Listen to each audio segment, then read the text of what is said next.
My fiancé, whom I had been with for 7 years, decided to leave me right when my business was struggling, just 6 months before our wedding. It's worth mentioning that I was overweight. She met me when I was overweight, and I remained that way throughout our relationship. However, she never stopped criticizing my weight and constantly compared me to her previous partners who were in better shape. On the day she left, she brought up how she was never physically attracted to me, and with my business going downhill, she didn't see a future for us.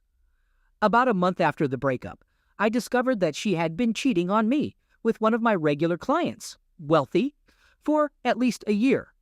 For the next 3-4 months, I went through an intense period of pain and sadness like I had never felt before. But then anger took over, and along with it, a strong desire for revenge. You see, I'm a hands-on kind of person, and I believe that gaining knowledge is crucial to achieving results.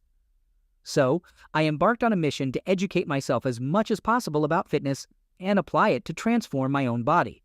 To cut a long story short, I became completely obsessed with fitness. In just 3 years, I managed to go from weighing 450 pounds with over 55% body fat to a lean 200 pounds with 7% body fat and a solid physique. The remarkable thing is that throughout this entire journey, she had no idea of what I was doing or what I had accomplished. After 3 years, I made the decision to move to a different country. I'd closed down my business and wanted to pursue a better future elsewhere. A few months after settling in the new country, I received a surprising request from a major newspaper back in my home country. They asked me to give an interview for an article about young immigrants. Unbeknownst to me, the photo I provided them with ended up on the cover of the newspaper. Suddenly, I started getting tagged on social media, and people who hadn't seen me in a long time couldn't believe their eyes. The news spread until it reached my ex-partner's ears. It turns out she went and purchased the newspaper, and a mutual friend who happened to be there witnessed her shocked reactions. Her jaw literally dropped to the floor, and she couldn't stop asking how this could be possible and if the photo was real. I later heard from friends that she was complaining to everyone who knew us. By the way, I'm planning to compete in a fitness competition within the next year or so. So yes, I'll be sending her a signed photo, even though I've completely moved on from her. Consider it revenge number 2, currently in progress. Once I settled in the new country, I met a girl and fell deeply in love with her. I hadn't been in a relationship since the previous breakup because I had trust issues and was too focused on my fitness journey to pursue romantic interests. I was introduced to her through a relative, and she seemed perfect to me. It took some reassurance from her to regain my trust in opening up emotionally. Before long, I started envisioning a future with her, and we entered into a committed relationship. However, she wasn't the easiest person to be around. She tended to be judgmental, immature, had OCD tendencies, and possibly had borderline personality disorder. She struggled to express her feelings openly and had unconventional views on relationships, marriage, and having children, whereas I was very much in favor of marriage and starting a family. Her lack of experience in serious relationships made things more challenging. Despite the negative aspects, she had some wonderful qualities that kept me holding on. There were times when she could be incredibly sweet and caring. Anyway, the relationship abruptly ended after 4 years when I proposed to her, and she couldn't bring herself to say yes. Instead of a direct rejection, she proceeded to list all my faults and shortcomings right to my face. At the top of her list was the fact that I was new to the country and hadn't yet established myself, meaning I didn't own a house and didn't have a large bank account. She even went as far as saying that if I were to lose my job, which was a decent corporate job, it would be difficult for me to find another one, and all the responsibilities would fall on her. She rejected me on so many levels, it's hard to find any humor in it. No doubt about it, this breakup was the most excruciating one I've ever been through. It felt like my soul was torn in two, and not having my family and friends around for support made it even worse. It was absolutely brutal. Things got so bad that I started experiencing intense physical pain, lost track of time for months on end, and sank into deep depression. At some point during this living nightmare, I reached my breaking point and underwent a massive and sudden transformation. I completely shed my old self and emerged As a different person, I made a solemn vow to achieve career goals that most people would consider impossible. And through that, I would seek my revenge. A year and a half has passed, and I've made some significant improvements in my life. I've boosted my income significantly, purchased a nice apartment in a good neighborhood, and finally got the car and motorcycle I've always wanted. On top of that, I'm working on building 2 companies, one in consulting and another in the tech industry. The tech company recently received a high valuation, and our goal is to make it a big success. Along the way, I've had the opportunity to meet incredible and successful individuals, and I've formed some great friendships with them. And you know what? I'm not planning on stopping here. I'm fully aware that revenge is a dish best served cold, and I'm not bothered by the fact that it hasn't been fully achieved yet. Aside from all of that, I want to express my immense gratitude towards these 2 women. Despite their rejection and the pain they caused me, they have ultimately made me a better person. Their actions have motivated me to push myself, explore new possibilities, and exceed my own limitations. They've opened my eyes and provided me with the motivation to pursue my dreams.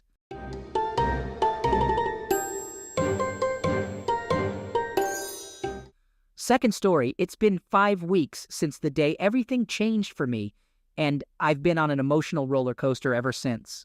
My wife and I have been together for 23 years. We're both in our early 60s and were previously married. We got married 5 months after being introduced by one of her sisters. Throughout the years, we've faced a few challenges, but we've stayed strong and overcome them together.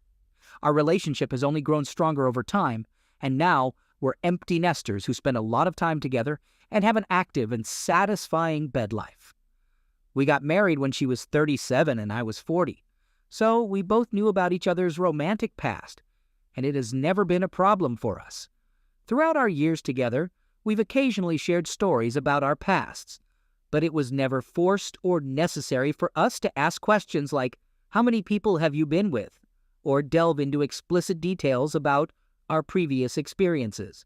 However, about 2 months ago, something changed and we started having more casual conversations about our past relationships and partners. My wife, in particular, seemed to have a strong urge to share everything she could remember about her own experiences. I found it all quite fascinating and enjoyable to hear. She had some funny stories to tell, and some of it even sparked my interest. We kept sharing stories for a couple of weeks until one Saturday morning. She was doing her hair at her dressing table while I was lying on the bed talking to her. After finishing a story, she said, "Well, I think I've told you everything about my past. You probably know more about me than anyone, except myself."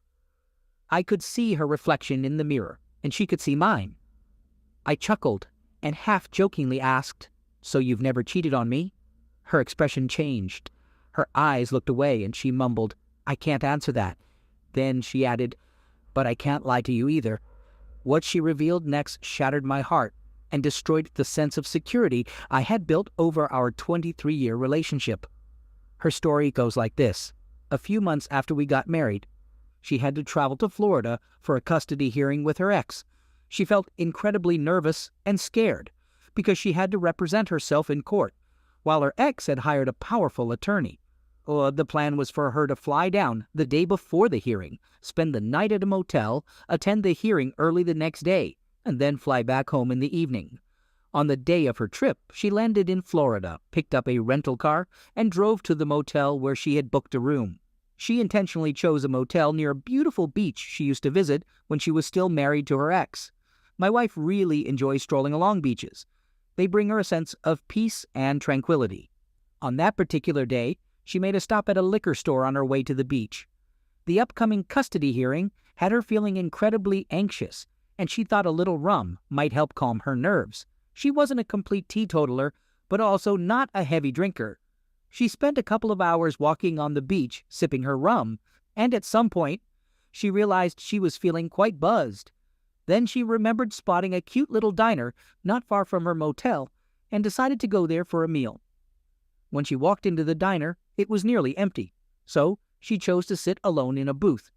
A little while later, a guy she described as good-looking with gray hair walked into the diner. She guessed he was around 45 years old. He sat in an empty booth across from her, and they exchanged greetings. While they were eating, they started chatting. He came across as a really nice guy, and she found out that he was a professional photographer who loved his job. During their conversation, he asked if he could join her in the booth. She didn't see anything wrong with it. I've told her that I would have been suspicious at that point, but she believed he was harmless and enjoyed having someone pleasant to talk to instead of going straight back to her hotel room and being alone with thoughts about the next day. I should mention that my wife is naturally trusting and tends to see the best in people rather than assuming the worst. I'll spare most of the details, but she ended up sleeping with him. She recalls that they drank a lot of wine. She's not using that as an excuse. And at some point, he started kissing and touching her. At some point, he suggested they take a shower, possibly to sober up both of them because she vaguely remembers being quite drunk and the shower water feeling cool or cold. Once they reached his bed, she says he was too drunk to fully perform, so he couldn't get it in. Whether that's true or not, or whether she's just sparing me that detail, I'll probably never know. However, she has admitted that he was touching her all over, and she did some BJ to him, so she's probably telling the truth. The images in my mind have been torturous. She says that by the time they reached his bedroom, she realized she was doing something very wrong. She thought about backing out, but he became quite aggressive, and she realized she didn't really know him at all, so she decided to just give him what he wanted and get it over with. She says he fell asleep soon after and started snoring loudly. That's when she quietly got off the bed, got dressed, and left the house without waking him up. She says she cried during the drive back to the motel, and when she arrived, she felt dirty, so she spent a long time in the shower trying to clean herself and crying. I've learned that some betrayed spouses prefer not to know the details, while others, like me, feel a strong need to know everything. I've asked countless questions, even though there are some things she doesn't remember due to the passage of time. However, since she first told me about it, she has been completely open to answering any question she can. I understand that many of these questions have been difficult for her to answer, and the answers have been painful for me to hear. And nevertheless, she has fully recognized my need and right to ask them, and has been patient in doing her best to provide answers. She has apologized many times and is committed to rebuilding my trust in our marriage. She admits that, although she doesn't think about that incident often anymore, it bothered her greatly for a long time. Whenever it crossed her mind, she wanted to tell me, but was afraid of hurting me. However, when I directly asked her that morning, 5 weeks ago, if she had ever cheated on me, she couldn't lie. She swears that she has never repeated such actions, and I have no reason to doubt her. There haven't been any signs or suspicions of anything happening since then. She has repeatedly taken responsibility for her actions without making excuses. Even though it's been more than 20 years since this happened, it doesn't make the incredible shock, pain, anger, and disappointment I've been feeling any less intense. When she disclosed it to me, it felt as if it had just occurred the night before. She acknowledges that even though she's had over 20 years to come to terms with it, for me, it feels fresh and painful. As I mentioned earlier, the intrusive thoughts have been terrible, although they now occur about 8 or 10 times a day instead of every 3 minutes like they did initially. I came across an article that mentioned how closeness is often the most challenging part for a man to overcome when his wife cheats on him. I truly believe that the closeness was the main part of my wife's one-night fling. According to her, it wasn't even satisfying for her because the other guy was selfish and focused only on his own pleasure. I just wish she could explain why she did it, but she can't provide a clear answer. If she told me that she was incredibly attracted to him, and since she was far from home and wouldn't see him again, she decided to have a casual encounter, I might understand to some extent. However, she sincerely insists that she had no intention of engaging in closeness with him when she went to his house. She believes alcohol played a significant role, but she emphasizes that she doesn't want to use that as an excuse. She acknowledges that what she did was wrong, regardless of whether she was drunk or not.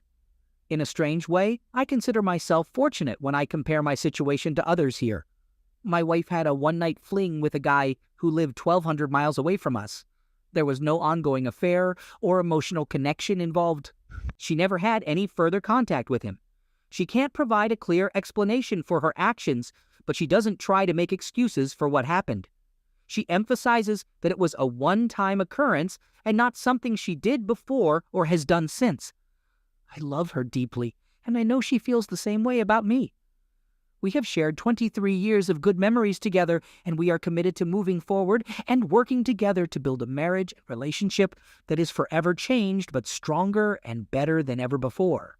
She constantly tells me how sorry she is and expresses her love for me multiple times a day. I had made up my mind that I wouldn't forgive her unless I genuinely felt forgiveness in my heart. And it took me a couple of weeks after D-Day to sincerely forgive her. I know she is fully aware of how wrong her actions were, and she deeply regrets them. If she had the chance, she would take it all back instantly. I also know that she truly understands the extent of the pain she caused me, and that's something I will never forget. I'm writing this because I don't really have anyone I can talk to about it, but I felt the need to share it with someone. By the way, she managed to overcome the powerful lawyer and won the custody battle.